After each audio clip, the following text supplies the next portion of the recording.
ஒரு பெரிய மரத்தில் ஆண் காக்கை ஒன்றும் பெண் காக்கை ஒன்றும் கூடு கட்டி சந்தோஷமாக இருந்தன.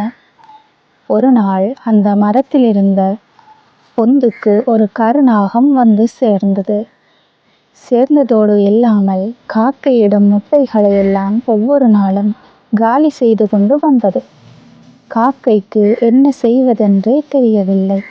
காக்கை ஒரு நரியிடம் சென்று ஆலோசனை கேட்டது. நரி சரியான யோசனை என்றை சொன்னது. அந்த புறத்தில் அரசகுமாரி குளிக்கிற இடத்திற்கு சென்று அவள் குளிக்கும்போது நகைகளை கழட்டி ஒரு பக்கம் வைப்பாள்.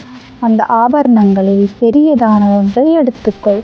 பலர் பார்க்கும்படி மெல்ல பறந்து வந்து அவர்களின் எதிரில் அந்த நகையை பாம்பு இருக்கும் தொண்டில் போட்டுவிடு என்றது. போட்டால் என்ன நடக்கும் என்று காகம் கேட்டது. முதலில் போடு, அதற்கு பிறகு என்ன நடக்கின்றது என்று பார் என்று சொன்னது நரி. காக்கை தாமதிக்காமல் பறந்து சென்று அந்த புறத்திற்கு சென்று பார்த்தது. அரசகுமாரியின் நகைகளில் ஒரு முத்து மாலை அதன் கண்ணை உறுத்தியது. அதை கொத்தி எடுத்தது. அங்கிருந்த அரசகுமாரியின் தோழிகள் காகம் முத்து மாலையை கொத்தி கொண்டு போவதை பார்த்து கூச்சலிட்டார்கள். உடனே சேவகர்கள் ஓடி வந்தார்கள். காக்கை மெதுவாக அவர்களின் கண்ணில் படும்படி பறந்து வந்தது.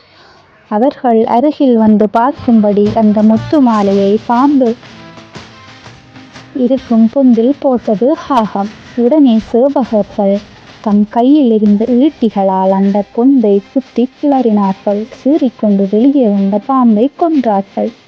பின்பு பார் என்று நரி சொன்னதின் அர்த்தம் காக்கைக்கு புரிந்தது.